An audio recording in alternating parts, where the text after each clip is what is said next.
Buenos días, buenas tardes o buenas noches. Esta es la lección sobre fuentes de datos estadísticos.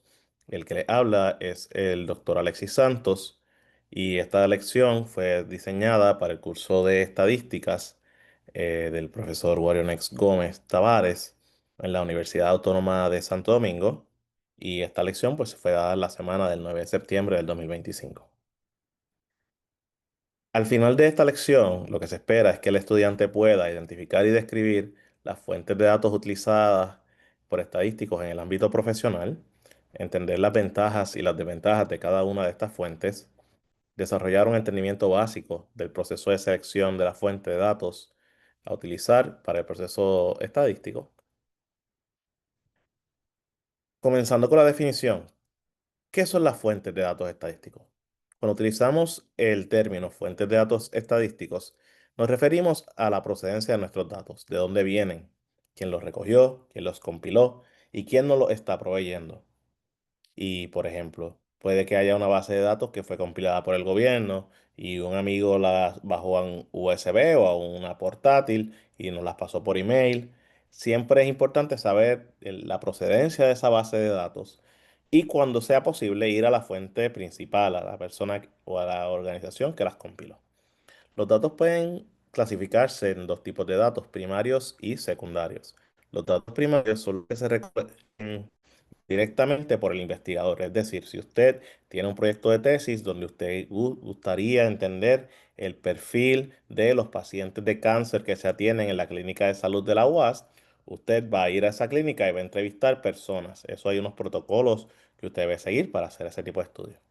Los datos secundarios son los datos ya existentes, y para los que van a hacer el proyecto de tesis en estadísticas, se recomienda que uno siempre comience a buscar datos secundarios, porque recoger datos primarios toma mucho tiempo. Luego de recolectados los datos, deben ser depositados en algún lugar para que las personas que puedan utilizarlos. Y a estos lugares se les reconoce como repositorios. Usted puede tenerlos en su página de internet, puede subirlos a una biblioteca, puede subirlos a algún tipo de plataforma de ciencia y datos abiertos para que otras personas puedan tener esos datos y utilizarlos y replicar sus análisis o reproducir sus análisis. Las fuentes primarias son las que, como mencioné, se recogen directamente del investigador por un estudio específico, y usualmente incluye encuestas originales, un experimento controlado o unos censos de población a la población de interés. Cuando hablo de experimentos controlados, por ejemplo, uno de mis estudiantes en el pasado llevó a cabo un estudio donde le mandaba eh, emails a personas que trabajan en el sector de fincas o bienes raíces, y uno de los emails tenía el nombre de una persona como John Smith y el otro decía Juan Rivera. Y él lo que estaba tratando era de verificar si a las personas con nombre de inglés se le contestaban los mails y el contenido de esos emails, y si era diferente a cómo se le contestaba a las personas que tenían un nombre y un apellido ya un poco más local. Eso lo hizo en el contexto de Puerto Rico. Eso es un experimento controlado. Estamos tratando de medir una diferencia. Encuestas originales, como mencioné, hacer una encuesta a una población de interés, y el censo ya sería, por ejemplo, ir a un pueblito o ir a un barrio y entrevistar a todo el mundo, hacerle una entrevista a todo el mundo. Las fuentes secundarias son datos ya existentes, publicados por terceros. No es ni usted ni la persona que está siendo entrevistada quien los publica, y son bases de datos oficiales, anuarios estadísticos, informes gubernamentales y estudios académicos revisados por pares. En la República Dominicana, usted va a encontrar la mayoría de estos datos y estos estudios procediendo de la Oficina Nacional de Estadística, donde muchos de los profesores de estadística de la Facultad de Ciencias Económicas y Sociales, Económicas y Sociales, son profesores. Existen datos cualitativos, y estos representan categorías o atributos que no se pueden medir numéricamente.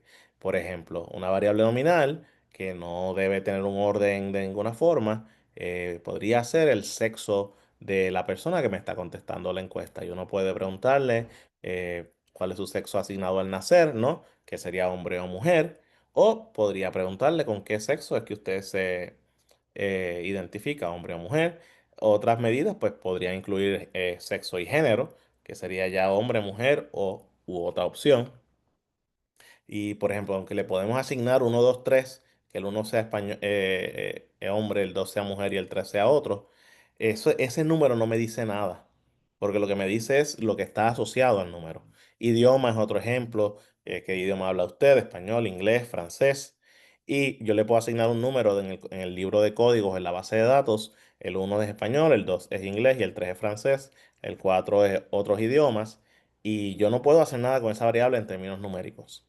Hay datos ordinales, estos son los que tienen un orden, por ejemplo, el nivel de satisfacción, el nivel de apoyo que tiene una persona, una medida, ¿no? Si lo apoya de poco a mucho apoyo, eh, el lugar en que usted llegó en una carrera, ¿no? ¿Cuál es su clasificación en términos de la distribución de las notas de un examen? Ah, fui la nota más alta, pues estás ahí en el tope, estás en el 1%. Y existen datos cuantitativos. Estos son datos numéricos y pueden medirse. Valores discretos, tales como el número de hijos, que son números enteros. Uno, 2, 3, 4, 5 hijos. Nunca vas a tener 5 hijos y medio. Y también puedes tener variables continuas que pueden tener un valor cualquiera dentro del rango. Del 0 al 1 puede caer en el 99,9. Por ejemplo, eso se podría ver en el grado de consistencia que hay entre el ADN de un hijo y un padre que se está haciendo la prueba de paternidad. ¿Cuál es el porciento de que este hijo sea suyo? Pues 0,999%, ¿no? Que eso ya se deja un punto 001 por el margen de error. Y puede ser cualquier número, 0,5483, dependiendo de cuánto encaje en el ADN de la persona. ¿Y por qué esto importa? Importa mucho, así que importa, sí. Determinar el tipo de variable que tenemos o estamos analizando nos permite llevar a cabo las operaciones y los análisis apropiados con esas variables. No hay sentido en que yo le haga la media o la mediana al uno y al 2, que el uno y el 2 lo que debe decir es hombre o mujer. Esa operación matemática no me va a llevar a mí a nada, no me va a dar un resultado que yo pueda interpretar. No puedo hacerle promedio a la variable idioma tampoco. Tengo que hacer una tabla de contingencia y calcular la proporción o el porciento de personas que hablan ese idioma o las personas que son hombres y mujeres, cómo se está dividida nuestra muestra. Los repositorios de información, que los mencioné brevemente anteriormente, son lugares físicos o digitales donde almacenan datos numéricos o cualitativos listos para ser analizados o procesados. Si usted quiere entender las dinámicas de cómo se escribían cartas los héroes de nuestra nación, usted va al archivo nacional y busca en los archivos de cartas de tal vez un hombre ilustre y busque a ver a quién esta persona le estaba escribiendo. Pueden también haber una una base de datos o unas anotaciones de una persona, por ejemplo, de cuánto le pagó a cada empleado de su corporación y eso está represado en el archivo y no está tal vez digitalizado. Esos son datos que hay que procesarlos. Si ya alguien ha hecho el trabajo de poner esto en una hoja de Excel, por ejemplo, en lo que se le llama en inglés el spreadsheet, ¿no? Una hoja de cálculo, una hoja de cómputo, ya estamos ya esos datos deben, luego de que pasen unos controles de calidad, pues podrían estar listos para ser analizados. Encuestas que, por ejemplo, tenga la ONE en su base de datos, ya usted la puede meter a un programado y analizarla directamente sin tener que hacer mucho procesamiento de esa información. Uno de los casos más reconocidos a nivel internacional es los datos de las Naciones Unidas, el World Population Prospects que se utiliza para hacer demografía, los datos del Programa Internacional del Censo, que también se utilizan para hacer demografía y entender la composición y el tamaño de las poblaciones eh, de todas las naciones del mundo, y también la plataforma IPOMS de la Universidad de Minnesota. Las bases de datos son materia prima fundamental para validar una hipótesis, probar unas teorías obtener resultados confiables, verificables por medio de un método científico. La elección adecuada de las fuentes de datos es crucial, ya que impacta directamente la validez y la solidez de nuestros hallazgos. Si usted quiere entender las dinámicas de las personas que están en la zona colonial, usted no va a ir a recoger sus datos en el Blue Mall o en el Agora Mall. Usted va a irse a la zona colonial a capturar esa población que usted quiere entender. Y eso es bien importante porque nos habla de la validez y la solidez de nuestros hallazgos. Si no tenemos bien definida nuestra gente y no capturamos nuestra muestra, nuestros datos no van a reflejar su realidad vivida. El World Population Prospects es una plataforma de las Naciones Unidas que incluye cientos de archivos de Excel. Puedes bajar los datos directamente por diferentes países, publicaciones y nos proveen, por ejemplo, el perfil demográfico de la población de la República Dominicana. Aquí, como pueden ver, está el tamaño poblacional aquí en cierto renglón. Déjeme ver si esto me lo permite. Aquí estamos. El tamaño poblacional nos incluye también después del año en curso, nos provee unas proyecciones de la población. Mientras más lejos es ese horizonte, más error hay porque más incertidumbre hay. También nos da la composición poblacional, cuántos jóvenes de 0 a 14, 15 a 24, ya adultos emergentes, de 25 a 64, población en edad reproductiva y productiva y las personas de 65 años o más que se espera que suban. Además de eso, pues nos da tasas de cambio poblacional, nos da también las tasas de nacimiento y las tasas de mortalidad. El ejemplo de la International Database del Censo de Estados Unidos nos da la pirámide poblacional, que esto pues nos dice cuánta gente joven hay aquí abajo. Ya eso lo habíamos visto acá con esta gráfica de varias líneas, con los grupos de edad, pero acá nos enseña de forma gráfica, en forma piramidal. Nos enseña la tasa de mortalidad, la expectativa de vida al nacer, la tasa de fecundidad, la tasa de crecimiento anual, cuál es la población estimada y la densidad poblacional. Y tiene mucha más información disponible. La plataforma IPUMS es un catálogo de datos para la República Dominicana. Los datos se encuentran aquí en IPUMS Internacional. Y en IPUMS Internacional existen datos para el 2010 y el 2002, el 81, el 70 y el 60 para la República Dominicana, como pueden ver acá abajo. Así que hay datos disponibles en diferentes bases de datos que usted puede utilizar para analizar, hacer su proyecto o estudiar las dinámicas poblacionales el- de la República Dominicana. Cuando hablamos de censos, el censo es uno de las bases de datos más antiguas y se menciona en la Biblia, por ejemplo, que había un conteo de la población, ¿no? Y los censos han tenido una importancia grande. Si venimos a pensar, por ejemplo, en el Imperio Romano, donde usted tenía que ser miembro de ciertas familias para tener acceso a ciertas posiciones de poder, el censo tenía que ser fiel a la población. Hay dos tipos de censo, el censo de jure y el censo de facto. Existen también otro tipo de análisis de bases de datos demográficas, como las estadísticas vitales, nacimientos, muertes, matrimonios y divorcios, y encuestas nacionales. Otras fuentes de datos que los profesionales van y recogen son medidas antropológicas, estudios etnográficos, encuestas y sondeos, que vamos a hablarlos luego. Existen también datos no estructurados que requieren mucho más procesamiento, como las redes de comunicación o textos de páginas de Internet. ¿Qué es un censo? Existen diferentes tipos de censo. Un censo, simple y llanamente, es el conteo de toda la población del territorio nacional de un país en específico. Y sí, existen diferentes tipos de censo. Aquí vamos a hablar de varios ejemplos de la República Dominicana, de Estados Unidos, de Reino Unido y Canadá. El censo nacional es un proceso de recogido, compilación y publicación de información pertinente a todas las personas que viven en un espacio o territorio, en un país o territorio. El objetivo del censo es obtener información sobre el tamaño, cuán grande es la población, su composición, cuántos son hombres, cuántas son mujeres, qué edad tienen, y la distribución de la población alrededor del espacio nacional a través de los distritos o las provincias. En la República Dominicana se han llevado a cabo 10 censos poblacionales. El más reciente se llevó a cabo en el 2022 y los resultados ya están disponibles por medio de la página de la ONE. Eh, Fue pospuesto del 2020 por la pandemia.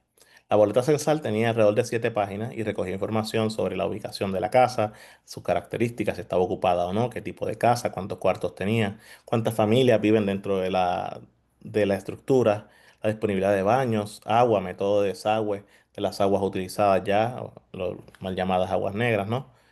Acceso al internet, presencia de computadora, que así, cómo se cocina en la casa, si hay cosechas en el patio. Y también se recogían ya datos más privados, como el nombre, el sexo y la edad de las personas, vivas y muertas, si habían muerto en el año. Además de eso, pues se pide información también de gastos, de empleo y otras características sociodemográficas.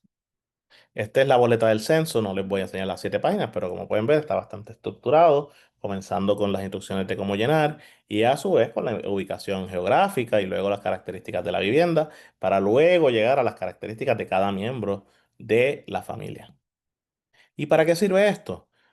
Pues nosotros podemos utilizar los conteos de décadas a décadas para entender cómo la población ha crecido, el tamaño. Desde el 50 en adelante, la población de la República Dominicana ha crecido. Ustedes ya habían visto eso en el archivo que les enseñé arriba, ya sea a través del World Population Prospects o a través de los datos del censo, que podían ver que todavía estamos en una curva de crecimiento para la población de la República Dominicana.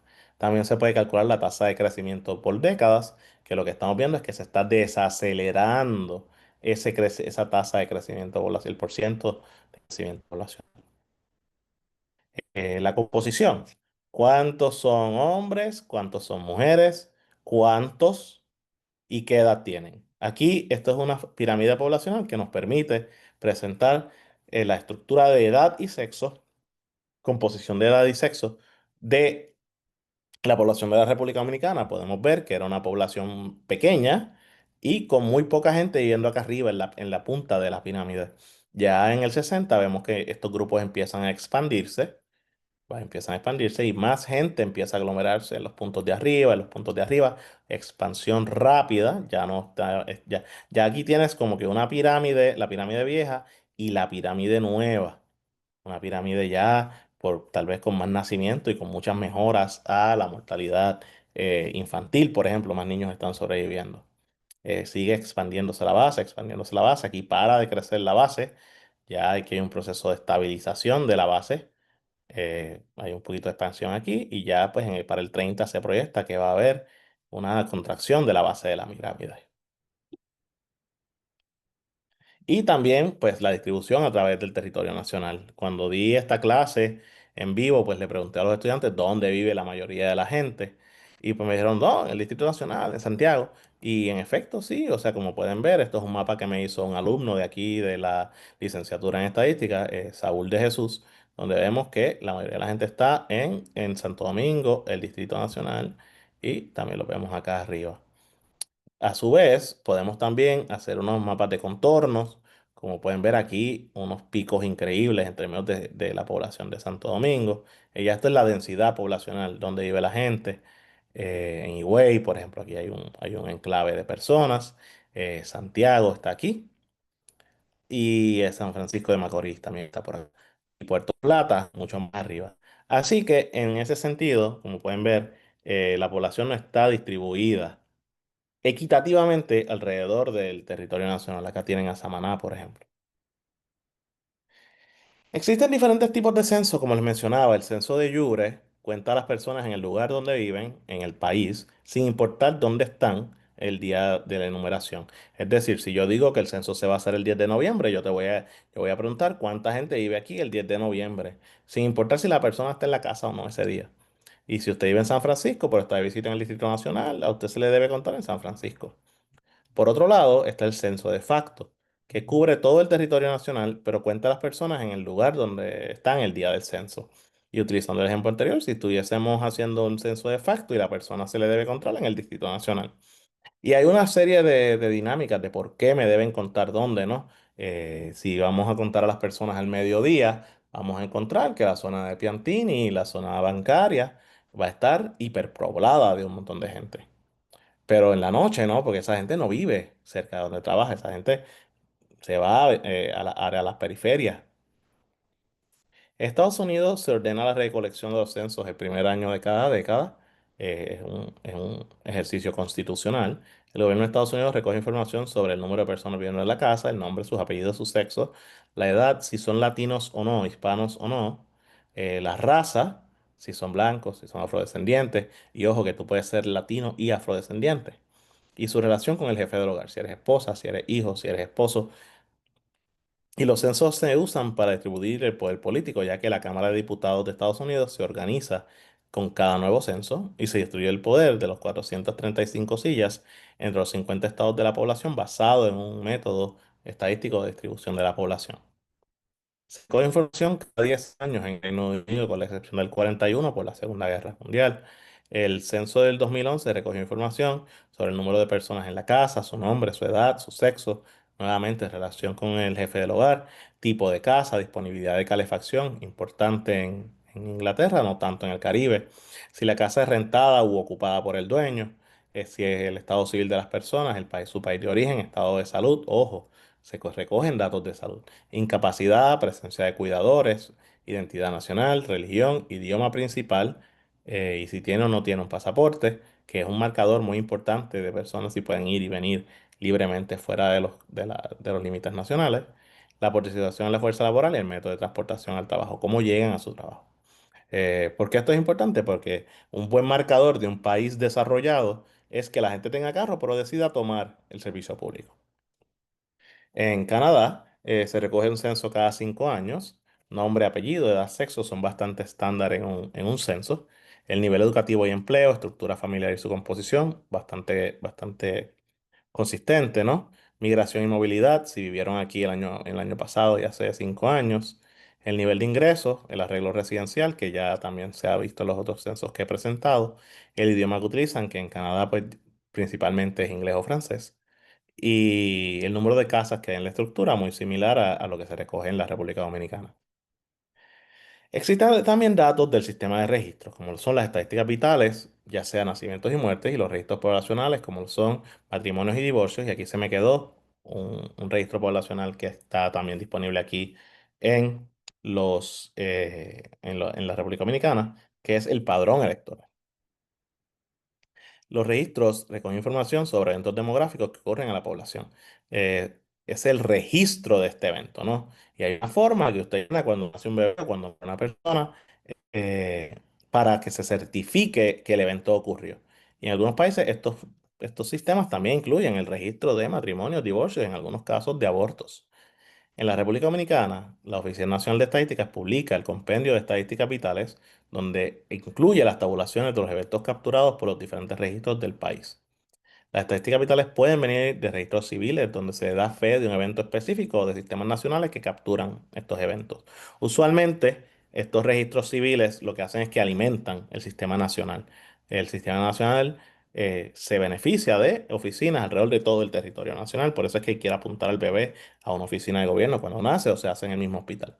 Alrededor del mundo, estos sistemas al menos capturan datos sobre muertes y nacimientos. Se espera que los países tengan al menos un registro de muertes y un registro de nacimientos. Y en países más desarrollados, pues como mencioné, se ha extendido la cobertura a los datos de matrimonio y de divorcio. Esta es una captura de pantalla del Compendio de Estadísticas Vitales del 2020 al 2024. Yo estoy grabando esto en el 2025, así que el año todavía es el año corriente, así que no van a haber datos para el 2025 que no sean preliminares. Pero como pueden ver acá abajo, tienen el total nacional de los nacimientos, defunciones, matrimonios y divorcios, y tienen unas tablas que también nos permiten estudiar las tendencias y las características de las personas que están llevando a cabo ese tipo de eventos. Típicamente, los nacimientos incluyen el nombre de los padres. Es importante dar fe de quién es el padre y filiar a ese hijo, ponerle una identidad de padre y madre. Y obviamente, si hay alguna duda, pues se hacen unos procesos de prueba de paternidad, ¿no? El nombre de la criatura, y es importante si están ambos padres para que tengan los apellidos bien puestos, eh, certificando que es hijo de esta persona, ¿no? eh, la edad de los padres, su estado marital, si es un hijo eh, que viene de una unión conyugal o si es una persona que viene de una relación que no está oficializada o que esto es bien importante. No es tan importante actualmente porque, por ejemplo, no hay distinciones en quién hereda y quién no hereda, digamos, por ser hijo natural, que hijo que nació fuera de un arreglo matrimonial. Pero si ustedes se ponen a pensar, guerras se han peleado en diferentes reinos del mundo porque un hijo ilegítimo era mayor que el hijo menor, que era el que heredó el trono, por ejemplo. En Inglaterra hay contados casos al respecto. Algunos datos tales como la dirección y alguna que otra característica sobre el nivel socioeconómico. Existen encuestas enfocadas en nacimiento y sus dinámicas que revelan más información sobre este evento, que no es un registro, pero yo puedo ir al registro y decir, yo quiero crear una muestra de las madres del año 2024 y ese registro me permite a mí seleccionar una muestra aleatoria o una muestra de algún tipo de forma muestral a través de algún proceso sistemático donde yo pueda decir yo quiero que todos los sectores de edad y todos los distritos estén representados y yo voy a empezar a sacar gente de con las características que reflejen la población de interés. Así que en esas encuestas pues se hacen más preguntas como si hubo cuidado prenatal, cómo se cuidó, si bebió alcohol durante el embarazo, para entender un poco qué son los factores que incidieron en el alumbramiento de este bebé. Los certificados de defunción pueden ser completados por un fiscal, por un doctor, el director de un hospital, una autoridad militar. Tradicionalmente incluye el nombre y los apellidos del difunto o la difunta, algunas información tales como edad, estado marital, ocupación, el lugar donde ocurrió la muerte y la causa. Pueden tener errores en términos de la información capturada, ya que la persona que más sabe del difunto es él o ella misma, y es muy común que se reporte, por ejemplo, la edad mal de la persona. Em, los sistemas de registros, como mencioné, son listas de personas con un nombre, dirección y una información relacionada al evento o la circunstancia de interés que podemos utilizarlo para crear muestras, para entender las características de esa población, pero de los datos que se recogen dentro de los certificados. Los dos sistemas más comunes, como mencioné, adicionales, son los que tienen matrimonios y divorcios, en adición a nacimientos y muertes. Otra fuente común de información es el registro de electores de una comunidad o de un país, que en la República Dominicana es el padrón electoral. Entonces, por eso tiene mucha importancia, porque si usted va a ejercer su derecho al voto, usted tiene que estar en el padrón electoral en el lugar donde usted va a votar, por ejemplo. Los certificados de matrimonio usualmente incluyen los nombres y el apellido de los componentes de la unidad matrimonial, su edad, su dirección, su método de boda, si fue civil, religiosa, militar también. Luego del nacimiento, el lugar de nacimiento de cada uno en ocasiones se pone debido a que, pues, por ejemplo, si en el caso de la República Dominicana, si es un dominicano que se casó con una puertorriqueña o viceversa, una dominicana un dominicano que se casó con un puertorriqueño que se casó con una dominicana, por ejemplo. Eso tiene muchas implicaciones eventualmente cuando se quiera validar ese matrimonio en otras jurisdicciones como Estados Unidos para procesos de migración y para muchos otros procesos como herencias, por ejemplo. Algún identificador de los testigos, siempre es bueno tener testigos que certifiquen que el evento ocurrió. Yo he sido testigo en bodas. ¿Y dónde ocurrió el evento? ¿Y quién lo ofició? Por ejemplo, con los datos de la edad de las esposas y la edad de los esposos, creé yo este tipo le llaman mapa de calor, donde yo digo, el color más oscuro va a ser donde tengamos mayor cantidad de cruces. Y en los mayores cruces son personas que tienen 23 años y 23 años. Ahí es que está lo más rojo posible. Después tenemos casos con diferentes condiciones. Por debajo ya es que el hombre es mayor que la mujer. Por encima es que la mujer es mayor al hombre. Y como pueden ver, hay una distribución bastante interesante. Eh, y tenemos aquí también incluso gente casándose a los 85 años. Ya es un caso aislado, ¿no? Gente casándose a los 60 con esposas de 75. Así que tenemos por ahí, a mí alguien una vez me dijo, mira, búscate acá los muchachos de como de 30 por ahí, de 35, y búscate que algunos se están casando con gente de 50. Y yo nunca me había puesto a escudriñar todo eso. Los certificados de divorcios incluyen información de la pareja a ser disuelta, su edad casi siempre es importante. En algunas instancias, el acta de divorcio puede incluir las causales del divorcio, las causas del divorcio, el número de hijos concebidos durante el matrimonio, que tiene importancia para asuntos de manutención. El certificado de divorcio y la sentencia de divorcio son dos cosas muy diferentes. Una de las cosas que, por ejemplo, estamos entendiendo es que en el 2017 mucho menos personas reportan haberse divorciado ya a los 20 años, 25, 30, 35. Y esto pues se debe a que la gente está posponiendo su matrimonio y, por ejemplo, tenemos el 2008 acá arriba y el 2017 acá abajo, una tasa relativamente muy baja, mucho más baja. Y una de las cosas que sabemos es que la gente está posponiendo el matrimonio. Pueden haber vivido en pareja, pero la gente ya no está brincando al matrimonio como el primer arreglo. Están tomándolo un poco más suave el brinco al matrimonio. Por eso las tasas de divorcio también están en parte reduciendo, porque si no te casas no te puedes divorciar. Y número dos, ya la gente se está casando con un poco más de pensamiento. En Estados Unidos, en los países de altos ingresos, habría que ver si es el caso aquí en la República Dominicana, que es un buen tema de estudio. Existen otro tipo de registros, registros de crímenes, registros de accidentes y muertes violentas, registros de beneficiarios de programas públicos, registros de crímenes, registros de accidentes y muertes violentas. La cuestión aquí es que estos registros solo incluyen a la gente que se reporta, como cualquier otro tipo de registro. En este caso, si yo no reporté el crimen, no hay registro de que el crimen existió ni que yo fui un victimario o víctima de ello. Igual con los accidentes, ¿no? Algunas veces es bastante oneroso y no trae ningún beneficio reportar un accidente. Y ciertamente las muertes violentas, pues habría que clasificarlas como muertes violentas en la causa de muerte del certificado de defunción para que entre al registro de causa de muertes violentas. En otros países, por ejemplo, está el registro de la población con Alzheimer, que es cuando se te hace un diagnóstico de algún tipo de demencia o Alzheimer, se te mete a un registro para poder seguirte y monitorear tu salud y la salud de tu familia.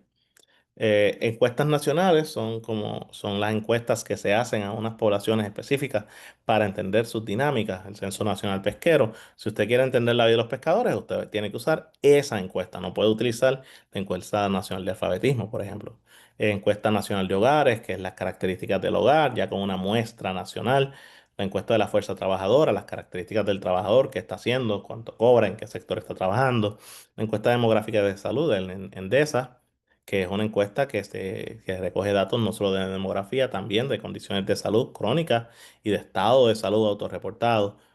También disponible aquí en la República Dominicana la encuesta nacional de ingresos y gastos de los hogares, la encuesta nacional del inmigrante, importante, que es una prioritaria, tener un- una información de, por ejemplo, de cómo la gente está llegando, si está llegando a través de visas de esposo, visas de trabajo, y todo lo que implica el proceso migratorio, si vienen a trabajar, si están trabajando, por ejemplo. Eh, Encuesta experimental sobre la situación de las mujeres, que ya es un poco más enfocada en salud de la mujer, que es un tema que se estudia alrededor del mundo. Y la encuesta nacional de alfabetismo, que busca entender las dinámicas de el aprendizaje en la nación. Si usted va a la página de la ONE, usted va a encontrar que hay una pestaña para cada uno de ellas y usted puede como hacer turismo estadístico en términos de explorar qué son los datos que tienen ellos disponibles en estas bases en este repositorio que incluye muchas bases de datos. ¿Qué distingue a estas encuestas nacionales? Están diseñadas para representar a la población y se identifican una serie de características de la muestra para que la misma sea representativa de la población, para así entonces poder hacer inferencias sobre las conclusiones y las poblaciones que uno quiere estudiar. Se hace un proceso de muestreo que, por ejemplo, si yo quiero saber cuál es lo que está pasando con los estudiantes de estadísticas de la UAS, yo puedo ir y pedirle al director del departamento, a Guarionex Gómez Tavares, que me dé un listado de todos los estudiantes y yo puedo tener una regla de muestreo donde yo digo, bueno, yo voy a empezar a contar de tres en tres. Y yo voy a muestrear a cada persona que me caiga en una posición de uno 2 3. Voy a seleccionarlo 1 2 3, el 6, el 9, el 12. Eso es una regla de muestreo. Y pues eso va a depender de cómo nuestra encuesta esté organizada.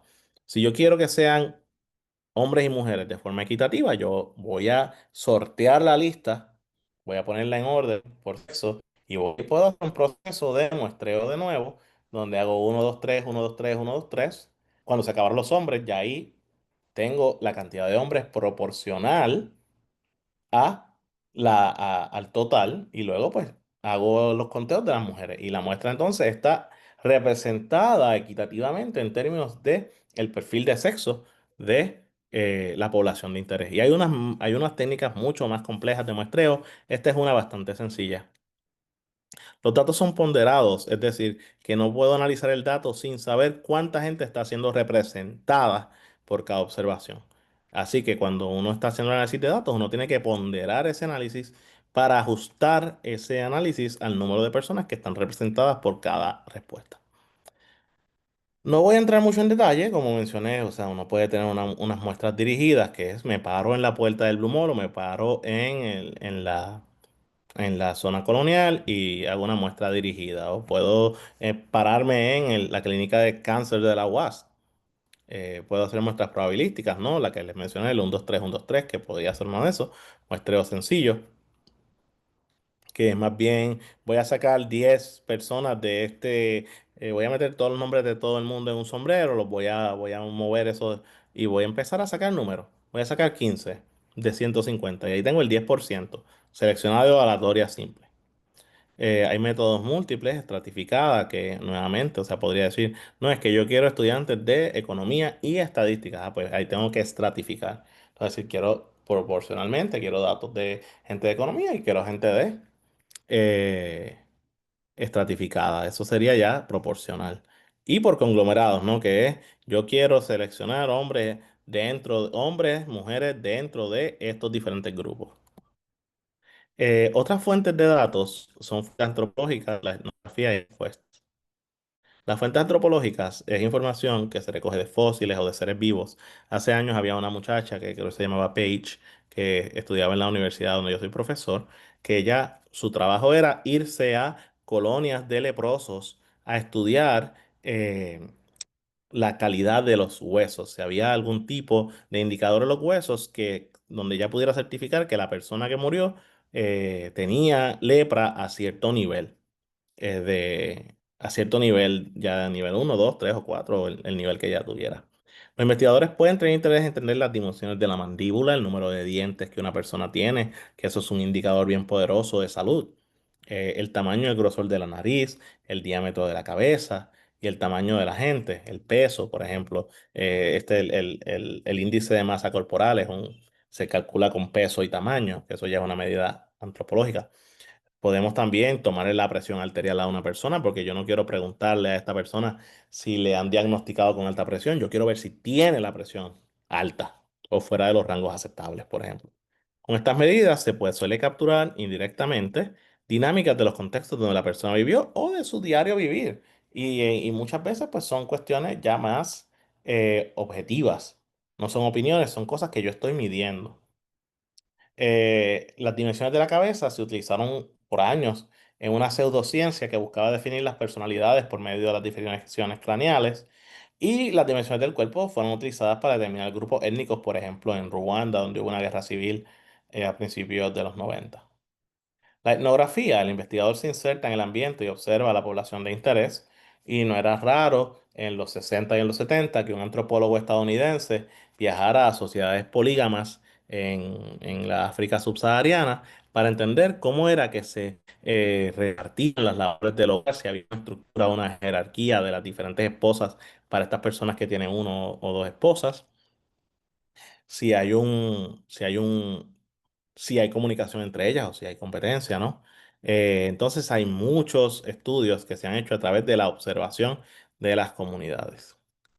Encuestas, cuando estamos interesados en opiniones o percepciones de un grupo específico. Para quienes no existen datos, podemos recoger una propia base de datos a través de una encuesta, que eso es desarrollar un instrumento donde yo mida lo que quiero medir. Algunos ejemplos incluyen las opiniones políticas, entrevistar a empleados de una compañía, encuestas a exalumnos de un programa académico, como se ha hecho recientemente en la UAS, en estadística, en una tesis de licenciatura. La diferencia es que debemos definir bien nuestro grupo de interés para que los datos reflejen las características de la población de interés. Es decir, mi encuesta tiene que capturar a la gente que yo quiero capturar. Si usted quiere entrevistar a los estudiantes de la UAS, usted no se va a ir a recoger datos a la Universidad OIM, por ejemplo. Fuentes emergentes de datos, análisis de redes sociales. Yo pedirle a usted que me haga una lista de todos sus amigos. Si usted es miembro de algún club, por ejemplo, dígame quiénes son sus compañeros de trabajo, las mafias, redes de comunicaciones, ¿no? Ahora mismo, pues, tomar datos de texto y hacer text analysis o data mining, tú tienes que agarrar esos datos y scrapearlos, ¿no? Compilarlos de foros, documentos, sitios web, comunicaciones, y procesar esta información, wrangle it, para poder analizarla. Esto no voy a entrar en muchos detalles. Esto, el doctor Daniel de la Posta, un gran amigo, estudió redes de interacciones entre los grupos del crimen organizado en Estados Unidos, estudiando cómo era que se comunicaban los grupos de mafiosos de las familias de Nueva York, pero también de otros países, de otros estados, como ya es Michigan, Chicago, que es Illinois, ¿no? Texas, que lo tienes acá, acá, ¿no? Dallas, Colorado, en Nueva Inglaterra, Cleveland, que esto es Ohio, Filadelfia, y obviamente tienes las familias, la Genovese, la Gambino, la Lucchesi, la Profaci y la Bonanno, que son lo que le llaman las cinco familias de Nueva York. Y acá tienes a esta que parece que no le habla a nadie. Y se podemos estudiar interconexiones entre diferentes agentes de diferentes comunidades. También se ha hecho análisis de cómo es que se comunica la gente, digamos, en las redes de televisión, en las series de televisión. Esto es una figura que se saca de The Office. Adam Roth estudió las interacciones, quién hablaba con quién, ¿no? Entonces, si ustedes ven, el gran conector es Michael, que es el protagonista de la escena.